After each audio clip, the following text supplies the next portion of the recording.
سؤال بسيط، كيفاش انت دابا كتشوف هذا الفيديو؟ الا قلت الانترنت برافو عليك، ولكن كيفاش بالضبط؟ كيفاش كلمه واحده كتكتبها تتسافر الاف الكيلومترات وترجع لك بالجواب في اقل من ثانيه؟ هذا السؤال هو اللي غادي نجاوبوا عليه اليوم. اول غلطه يديروها الناس كيفكروا بلي الانترنت هو شيء في الهواء، في السحاب، في مكان مجهول. لا، الانترنت فيزيائي 100%. تحت البحر، تحت الشوارع، كاين ملايين الكيلومترات من الكابلات. هاد الكابلات هي الانترنت الحقيقي، ازيد من 400 كيبل تحت بحار العالم، طولها مجتمعه 1,200,000 كيلومتر، كافيه باش تدور على كوكب الارض 30 مره. وهاد الكيبلات ماشي ملك للحكومه، شركات زي جوجل وميتا وامازون عندها كيبلاتها الخاصة في قاع المحيط. 95% من البيانات في العالم كتمر من هذه الكيبلات، ماشي الأقمار الصناعية كيف ما كيعتقد بعض الناس. سؤال كيسولوه الناس دايما، من يملك الانترنت؟ الجواب لا أحد، والجميع في نفس الوقت. الانترنت ماشي شركة واحدة، هو آلاف الشبكات مربوطة مع بعضها. كاين 3 مستويات. تير 1، شركة زي اتيتيت وكوكنت عنده كيبلات دولية كبيرة التي تربط القارات، هادوك مكيشريوش من عند حد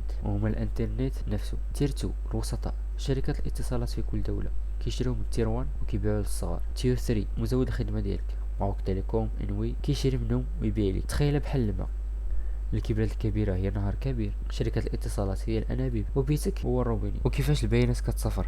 كتكتب يوتيوب.com، كتضغط انتر، شنو كيوقع بالضبط؟ جهازك ما كيعرفش اين يوتيوب، كيسول سيرفر اسمه دي ان اس، بحال الكونتاكت ديال التليفون، يعطيه عنوان حقيقي ديال يوتيوب. دي ان اس كيجاوب بعنوان رقمي هو الاي بي ادريس، وهذا كافي. دابا غادي نشرحو الدي ان اس بالتفاصيل في فيديو خاص. جهازك ما كيبيعش الطلب كاملا دفعة واحدة، كيقطعو لقطع صغيرة اسمها باكيت.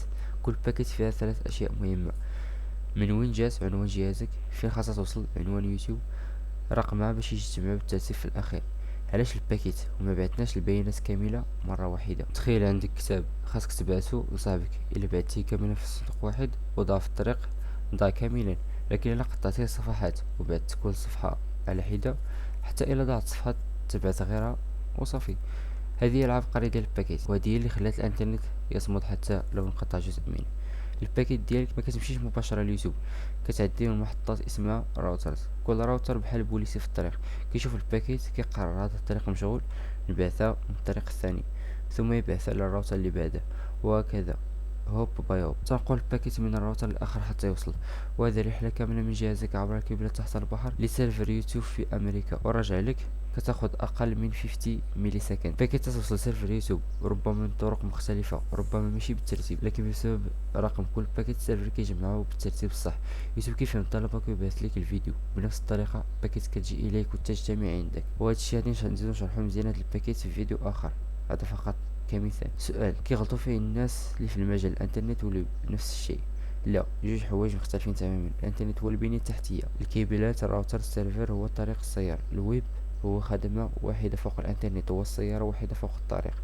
كاين خدمات اخرى كثيرة كتشتغل فوق الانترنت بلا ويب: البريد الالكتروني، مكالمات الفيديو، العاب اونلاين، نقل ملفات، كلها كتستخدم الانترنت، لكن ماشي كلها ويب. من اخترع الانترنت؟ ماشي شخص واحد، لكن كاين جوج اسماء خاصك تعرفهم. صمم تي سي اي بي سنة 1973، البروتوكولات اللي بيه كتكلم كل اجهزة الانترنت مع بعضها، كيسموهم اباء الانترنت. تيم بيرنيس اخترع الويب سنة 1991، ماشي الانترنت، الويب. والآن رفض يبيعه، قدمه مجانا للعالم كاملا.